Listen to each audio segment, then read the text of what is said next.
الصالحين يقول الله تعالى আল্লাহ পাক সুবহানাহু ওয়া তাআলা বলে আ'আদাতু লি'ইবাদিয়াস সালিহিন আমি আমার সৎ কর্মশীল বান্দার জন্য যারা আমার যা কিছু করতে বলেছি যা তা করলো যা ছেড়ে দিতে বললাম তা ছেড়ে দিল যা পরিত্যাগ করতে বললাম সব পরিত্যাগ করলো এইভাবে তারা জীবন যাপন করেছে যারা সৎ পাবে সৎ কর্মপরায়ণ হয়ে সৎ জীবন যাপন অভ্যস্ত হয়ে যারা জীবন যাপন করলো আল্লাহর বিধানের অনুসরণ করার মধ্য দিয়ে জীবন করে যাওয়ার জন্য আল্লাহ পাক সুবহানাহু ওয়া তাআলা বলে আমি আমার ওই বান্দার জন্য এমন নিয়ামত প্রস্তুত করে রেখে দিয়েছি মালা আইনুন রাত যে নিয়ামত এই চোখ দিয়ে কখনো দেখে না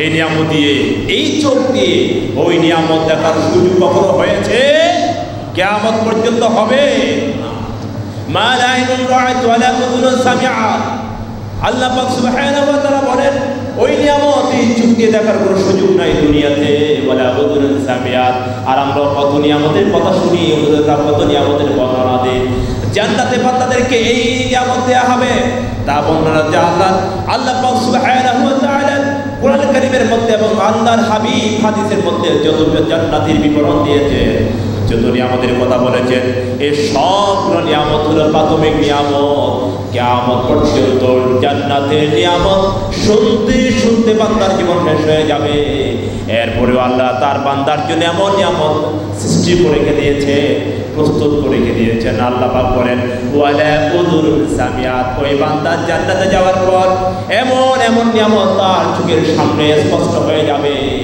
যে নিয়ামতের কথা কোনো হুজুর কোনদিনই পৃথিবীতে আলোচনা করে না ওয়ালা খাতার আলা কলবি বাশার আল্লাহর হাবিব বলেন শুধু তাই নয় এমন নিয়ামত বান্দার সামনে উপস্থাপন করা হবে যে নিয়ামতের কোনো কল্পনা এই কল্পনায় পর্যন্ত আসে নাই সেই নিয়ামত আমরা পেতে চাই আমরা সকলে চাই এই জন্য আল্লাহ পাক বলেন ওয়া উদখিলাল জান্নাতা ফাকাদ ফাজ যাকে জান্নাতে দাখিল করে দেয়া হবে প্রবেশ করে দেয়া হবে ফাকাদ ফাজা ওই ব্যক্তি সফলকাম হয়ে গেল তার মানে আমাদের চূড়ান্ত সফলতা কোথায় জান্নাতে যাওয়ার মাধ্যমে জান্নাতে প্রবেশের মাধ্যমে বান্দার চূড়ান্ত সফলতা কারণ আল্লাহ পাক এই কথা বলে দিয়েছে যার জন্য জান্নাত হারাম হয়ে যাবে যার জন্য জান্নাতের নিয়ামত হারাম হয়ে যাবে জান্নাতের নিয়ামত থেকে মাহরুম হয়ে যাবে আল্লাহ পাক বলে পক্ষান্তরে ওই ব্যক্তি দুনিয়াতেও ক্ষতিগ্রস্ত আর আখিরাতেও তার জীবন ক্ষতিগ্রস্ত আমরা কি আমাদের জীবন ক্ষতিগ্রস্ত করতে চাই আমাদের জীবন ব্যর্থ হোক এটা আমরা চাই যদি না চাই তাহলে ঈমানের পরিপূর্ণ কোয়ালিটি আমাদেরকে অর্জন করতে হবে ঠিক না বলে এই জন্য আল্লাহ পাক সুবহানাহু ওয়া তাআলা বলেন ফামান ইয়াকফুরু বিত-তাগুতি ওয়া ইউমিন বিল্লাহ ও বান্দা আল্লাহর প্রতি মানার আগে তাগুতের সাথে সম্পর্ক চেঞ্জ করো এখন তাহলে প্রশ্ন হলো হুজুর তাগুত কি আমরা তো তাগুত যে বর্জন করব তাগুত তো চিনি না যদি না চিনি ছেড়ে দেওয়ার সুযোগ আছে নাকি তাহলে আমাদের জানার দরকার আছে কি না আছে তাহলে তাগুতটা কি তাগুতের ব্যাপারে অনেক ধরনের সংজ্ঞা আছে ইমাম ইবনে কাসির ইমাম ইবনে জারির তাবারি সহ ইমাম ইবনে হাজার আসকারী রাহমাতুল্লাহ আলাইহি সহ বিভিন্ন মনীষীগণ বিভিন্নভাবে সংজ্ঞায়িত করেছেন যেমন লিসানুল আরবের মধ্যে তাগুতের ব্যাপারে আসছে কুল্লু মুজাবিদুন হাত্তাহু ফিল ইসয়ানি তাআ অর্থাৎ তাগুত হচ্ছে তাগা শব্দ থেকে নেয়া তাগুত থেকে নেয়া তাগা শব্দ থেকে নেয়া তাগা শব্দটা হচ্ছে সীমা লঙ্ঘন করা সীমা ছাড়িয়ে যাওয়া যেমন আল্লাহ পাক সুবহানাহু ওয়া তাআলা বলেছেন যখন আল্লাহ পাক নূহ আলাইহিস সালামকে নৌযান তৈরি করতে বলেছিলেন আমরা সেই কথা সেই ইতিহাস জানি কিনা অনেকে শুনেছেন দেখো সেই নৌযান প্রস্তুত করার পর 950 বছর পর্যন্ত কওমদেরকে দিনে রাতে একাকী দলবদ্ধভাবে দাওয়াত দেওয়ার পরও সবাইকে দাওয়াত গ্রহণ করেছে করে নাই আচ্ছা যারা গ্রহণ করে নাই তাদের জীবন কি সফল হয়েছে না ব্যর্থ হয়েছে ব্যর্থ এমনভাবে ব্যর্থ হয়েছে যারা এই দাওয়াতকে প্রত্যাখ্যান করেছে আল্লাহর এই দাওয়াতকে যারা প্রত্যাখ্যান করবে কিয়ামত পর্যন্ত আল্লাহ পাক নূহ আলাইহিস সালামের জীবদ্দশায় এই প্লাবন সৃষ্টি করার মধ্য দিয়ে আল্লাহ পাক সুবহানাহু ওয়া তাআলা বলেন লিনাজআলাহা তাযকিরা, আমি এই প্লাবনকে কিয়ামত পর্যন্ত আমার দাওয়াতকে যারা স্বীকার করবে তাদের জন্য স্মরণিকা হিসেবে, উপদেশ হিসেবে আমি আল্লাহ পাক তাআলা রেখে দিতে চাই। এবং যার কারণেই এমন একটি গ্রন্থ আল্লাহ পাক সেই প্লাবনের কথা ঘোষণা করেছে যেই কোরআন কিয়ামত পর্যন্ত আলোচনা হবে। ঠিক কিনা বলেন? সম্মানিত হাজিরিন, সে আল্লাহ পাক সুবহানাহু ওয়া তাআলা বলেন লাম্মা তাগাল মা, যখন লাম্মা তাগাল মা, যখন পানি যখন সীমা অতিক্রম করলো। সীমা তার মানে প্রত্যেকটা জিনিসের একটা কি থাকে, নির্দিষ্ট একটা সীমা থাকে। সেই সীমা যখন অতিক্রম করলো, এখন কি আর বাঁচার উপায় আছে? যেমন নূহ আলাইহিস সালামের ছেলে এই দাওয়াতকে প্রত্যাখ্যান করেছে। ছেলে কার? নূহ আলাইহিস সালামের। নূহ আলাইহিস সালাম আপনার যে এমন একজন নবী, যেই নবীর প্রতি আল্লাহ পাকের সর্বপ্রথম শরিয়া নাযিল হয়েছে, সেই নবীর ছেলে দাওয়াতকে প্রত্যাখ্যান করেছে। ঈমানদার ছিল? ঈমানদার ছিল। অথচ আমাদের জন্ম কোথায়? মুসলিম পরিবার না কাফের পরিবারে? মুসলিম না হিন্দুতে? মুসলিম পরিবারে জন্মগ্রহণ আমরা করেছি, কিন্তু আল্লাহর দাওয়াতকে কবুল করে নিতে পারি। আর আমরা দাবি করি কি? পাক্কা ঈমানদার। যা কিছু করে না কেন, যা কিছু আমার জীবনে হোক না কেন, আমাদের অনেক লিডার এমনও আছে যারা কথায় কথায় বলে জীবনের যা কিছু সব কিছু করবো, এত শক্তিশালী ঈমান গ্রহণ করেছি, ঈমান আর ভাঙে না, ঈমান আর ছুটে না। আল্লাহ পাক কি বললেন? বান্দা, ঈমান কি থাকে না যায়? ঈমান, ওই ঈমান যদি এমন ঈমান যদি করতে পারি, জীবনের প্রতিটি সিদ্ধান্তে, প্রতিটি কল্পনায় যদি আল্লাহর বিধান যদি আমাদের একমাত্র বুদ্ধি হয়, পাথেয় হয়, তাহলে ঈমান অটুট থাকবে। কিন্তু আল্লাহর এই বিধান যদি আমার আপনার বুঝি না হয়, পাথেয় না হয়, জীবনের সিদ্ধান্ত গ্রহণে প্রায়োরিটি যদি না পায়, তাহলে আপনার আমার ঈমান টিকে থাকার কোনো সম্ভাবনা নাই। কারণ আল্লাহ সুবহানাহু ওয়া তাআলা বলেন ইন্নাল্লাযীনা আমানু সুম্মা কাফারু সুম্মা আমানু সুম্মা কাফারু সুম্মা ইজদাদু কুফরা। আল্লাহ পাক বললেন যারা ঈমান এনেছে আবার কুফরি করেছে, আবার ঈমান এনেছে আবার কুফরি হয়ে গেছে। তার মানে প্রথমে ঈমানদার ছিল, এখন আবার কাফের হয়ে গেছে, আবার ঈমানদার আবার কাফের হয়ে গেছে। তার মানে বোঝা গেল এই আয়াত যার প্রতি নাযিল হয় তিনি হলেন সাইয়্যিদুল মুরসালিন মুহাম্মদ রাসূলুল্লাহ সাল্লাল্লাহু আলাইহি ওয়াসাল্লাম। আচ্ছা, রাসূলুল্লাহর সময়ে, রাসূল পাক সাল্লাল্লাহু আলাইহি ওয়াসাল্লামের সময়ে ঈমান আনার পরে যদি আবার ঈমান চলে যেতে পারে, বর্তমান সময়ে ঈমান যাবে না, কল্পনা করা যায়? এই জন্য আল্লাহ পাক বললেন যখন সীমানা অতিক্রম করলো, হামালনাহুম ফিল জারিয়া, তখন আমি তাদের কি করলাম? নৌযানে উঠিয়ে নিলাম। তার মানে যাদেরকে আল্লাহ পাক নৌযানে উঠিয়ে নিলেন, তারাই রক্ষা পেয়েছে আল্লাহর গজব থেকে, আযাব থেকে। আর যাদেরকে আল্লাহ পাক এই নৌযানে উঠিয়ে নেন নাই, যাদেরকে উঠিয়ে নেওয়ার সিদ্ধান্ত আল্লাহর পক্ষ থেকে হয়নি, নিজ সন্তান হওয়ার পরেও আল্লাহ পাক বলেন লাইসা মিন আহলিক, হে নূহ তুমি যে বলছো তোমার সন্তান তোমার পরিবার, অথচ আমি আল্লাহ বলছি আমার এই দাওয়াতকে প্রত্যাখ্যান করার কারণে সে তোমার ওরসে জন্মগ্রহণ করতে পারে, কষ্টেরকারীও আমার এই বিধানকে যদি স্বীকার করে, তাহলে ওই ব্যক্তি তোমার পরিবারের অন্তর্ভুক্ত হতে পারে না। নবীর সন্তান হওয়ার পরে রক্ষা হয়নি, আর আমরা আপনি সলিমুদ্দিন কলিমুদ্দিন নাম ডাকার পরে, ইসলামের বিবিটা করার পরে পড়ি এত শক্তিশালী ঈমান এনেছি যে ঈমান কখনো ভাঙে না, এবং ওই ঈমান নিয়ে আমরা জান্নাতে চলে যেতে চাই। জান্নাত কি এত সহজ আমার বাড়ি হয়ে গেল? সমর্থ হবে। তাহলে আমাদেরকে জীবনের সকল ক্ষেত্রে আমাদেরকে তাগুতকে বর্জন করতে হবে। কাকে বর্জন করতে হবে? তাগুতকে বর্জন করতে হবে। তাগুতের সাধারণত অনেকগুলো তাগুতের ক্লাসিফিকেশন আছে। আমি আজকে 5টি ক্লাসিফিকেশনের কথা বলব। 5টা ক্লাসের প্রধান মেন 5 ক্লাস তাগুত। ট্রান্সগ্রেসর। সে তাগুত কারা? প্রথমত হচ্ছে একেবারে সর্বপ্রথম সবচেয়ে বড় লিডার হচ্ছে তাগুত হচ্ছে শয়তান। সবচেয়ে বড় তাগুত কি? শয়তান। এই জন্য আল্লাহ সুবহানাহু ওয়া তাআলা আয়াতের প্রত্যেকটি পরতে আমাদেরকে জানিয়ে দিয়েছে। যেমন আল্লাহ সুবহানাহু ওয়া তাআলা সূরা 60 নং আয়াতের মধ্যে আল্লাহ পাক বলেন, আলাম আ'হাদ ইলাইকুম ইয়া বানি আদম আল্লা তা'বুদুশ শাইতান।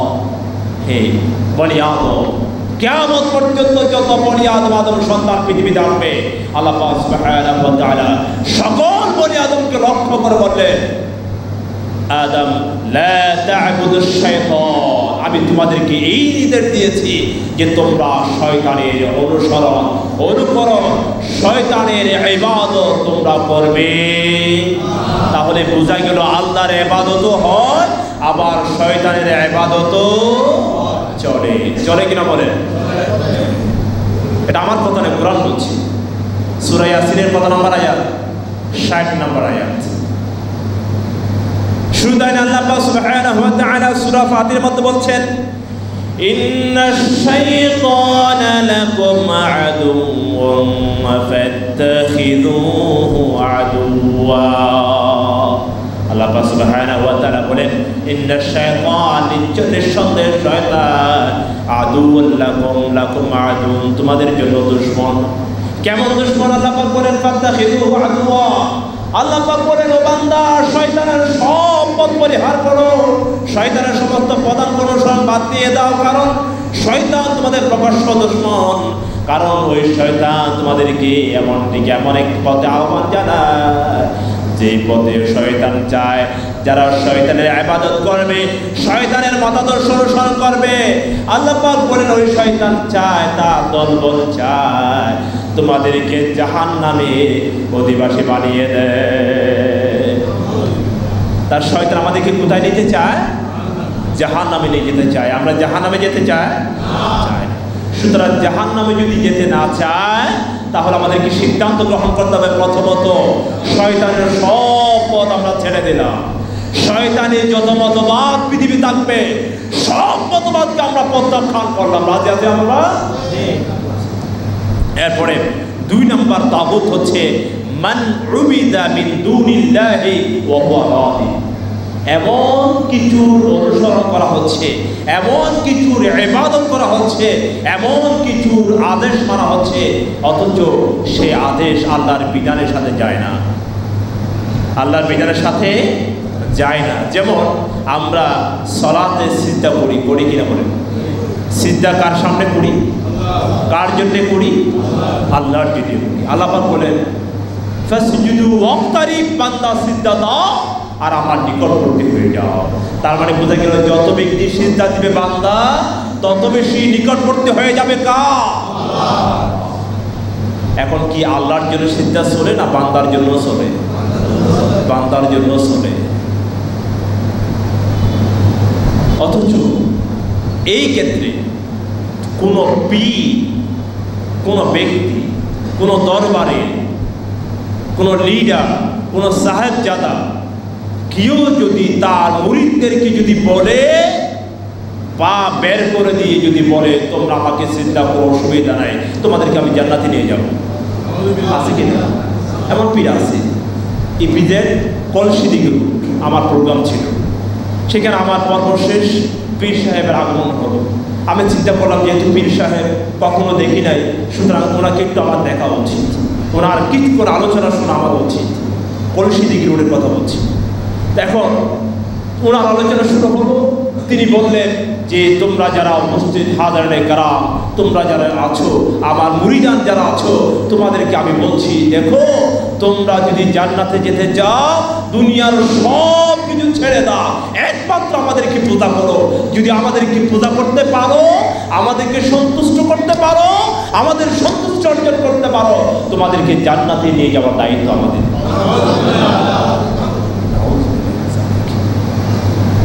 আমি তো একটা পীর যেটা দেখেছি সত্যি সেটার কথা বললাম। বাংলাদেশে 1,40,000 ঊর্ধ্বে পীর আছে।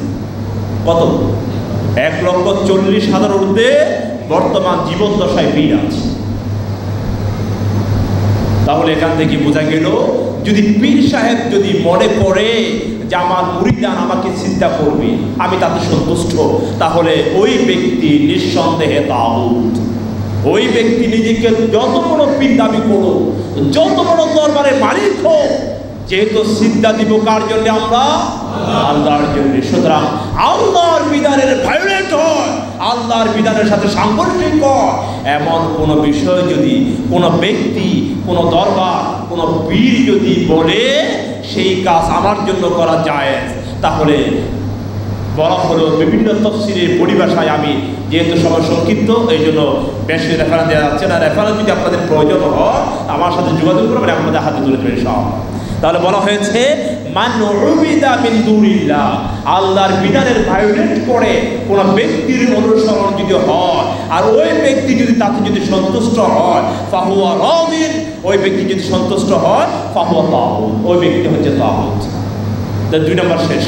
তৃতীয় নম্বর হচ্ছে মান দাআ নাসা ইলা ইবাদাতি নাফসি, ওই ব্যক্তি হচ্ছে তাগুত যে ব্যক্তি কেবলমাত্র নিজের ইবাদতের জন্য আহ্বান জানায়, নিজের মতাদর্শ অনুসরণ করার জন্য আবেদন জানায়। আছে কি নাই? আছে। বিভিন্ন লিডার আছে বাংলাদেশে। আমি এই কথা বলছি কোনো ব্যক্তির বিরোধিতার জন্য নয়, যেহেতু এটা আমাদের ইমানের দাবি, এটা আমাদের ইমানের দাবি। সুতরাং এই চরিত্র, তাগুতি চরিত্র যার ভিতরে থাকবে, তাকে যদি আমরা বর্জন করতে না পারি, ইমানদার হওয়ার কোনো সুযোগ। কারণ এই কথা আল্লাহ পাক সূরা বাকারার 256 নম্বর আয়াতে আল্লাহ বলে দিয়েছে। সুতরাং ঈমান রক্ষার্থে অবশ্যই আমাদেরকে এই শর্তসমূহ আমাদেরকে পূরণ করতে হবে। সম্মানিত হাজির, এই জন্য আল্লাহ পাক বলেন ওয়াত্তাবি'স সাবিলা মান আনাবা ইলাইয়া, তোমরা তার পথ অনুসরণ করো, তার আহ্বানে সাড়া দাও, যেই আহ্বান ব্যক্তি পূজার দিকে নয়, আল্লাহর দিকে আহ্বান করে। কারণ ওয়ামান আহসানু কাওলাম মিম্মান দাআ ইলাল্লাহ, ওই ব্যক্তির চেয়ে চমৎকার কথা, ওই ব্যক্তির চেয়ে সর্বোৎকৃষ্ট কথা, ওই ব্যক্তির চেয়ে সুন্দর কথা পৃথিবীতে আর হতে পারে না। মিম্মান দাআ ইলাল্লাহ, আল্লাহ পাক বলেন যে ব্যক্তি মানুষকে তার নিজের জন্য, নিজের মতাদর্শের জন্য নয়, একমাত্র আহ্বান জানাবে কার জন্যে? আল্লাহর জন্য। সে আল্লাহর জন্য যে আহ্বান করে, আল্লাহ পাক ঘোষণা দিয়েছেন ওই ব্যক্তির আওয়াজ হলো পৃথিবীতে সর্বোৎকৃষ্ট আওয়াজ। সুতরাং ওই আওয়াজ আমরা ধারণ করতে চাই, ঠিক না বলেন? সুতরাং এরপরে আল্লাহ পাক সুবহানাহু ওয়া তাআলা যেই কথা, যে তাগুতের চতুর্থ নাম্বার হচ্ছে মানিদ্দাআ শাইআন মিন ইলমিল গায়ব মিন দুনিল্লাহি সুবহানাহু ওয়া তাআলা, অর্থাৎ কোন ব্যক্তি যদি মনে করে যে আল্লাহ ছাড়া আমিও ইলমে গায়বের দাবি রাখি, তাহলে ওই ব্যক্তি তাগুত, ওই ব্যক্তি তাগুত। কারণ আমি বলছি না, আল্লাহ বলছে। দলিল কি? দলিল হচ্ছে আল্লাহ পাক সুবহানাহু ওয়া তাআলা বলছেন সূরাতুন নামল 60 নম্বর আয়াত, আল্লাহ পাক সুবহানাহু ওয়া তাআলা বলেন قُلْ لَا يَعْلَمُ مَنْ فِي السَّمَاوَاتِ وَالْأَرْضِ الْغَيْبَ إِلَّا اللَّهُ। আল্লাহ পাক সুবহানাহু ওয়া তাআলা বলেন, ও বান্দা, এমন কি আছে যে ব্যক্তি আল্লাহ ছাড়া কেউ গায়েবের খবর জানে? আছে নাকি? আল্লাহ পাক তোমরা এই কথা বলো, লা ইয়ালামু মান ফিস সামাওয়াতি ওয়াল আরদ, আসমান জমিনে যা কিছু আছে তারা কিচ্ছুই জানে না, ইল্লাল্লাহ, একমাত্র দৃশ্যের খবর আগে কে? আল্লাহ। সে আল্লাহ পাক সুবহানাহু ওয়া তাআলা বলেন ওয়া ইনদাহু মাফাতিহুল গায়বি লা ইয়ালামুহা ইল্লা হু। সূরা নামের 59 নম্বর আয়াত, আল্লাহ পাক সুবহানাহু ওয়া তাআলা বলেন ওয়া ইনদাহু মাফাতিহুল গায়ব, একমাত্র সব গায়বের চাবিকাঠি কার কাছে? আল্লাহর কাছে। লা ইয়ালামুহা ইল্লা হু, আল্লাহ পাক বলেন আল্লাহ ছাড়া উদ্দেশ্যের কবর। আল্লাহ পাক তার সৃষ্টিকে যখন যা প্রয়োজন তা আল্লাহ পাক তার সৃষ্টিকে যখন যা জানিয়েছে, এর বাইরে আল্লাহর সাহায্য ছাড়া কারো পক্ষে কোনো কিছু বলার কোনো ক্ষমতা আছে নাকি? যদি কেউ বলে না আমিও জানি, তাহলে বুঝতে হবে সে তাগুত। সে কি?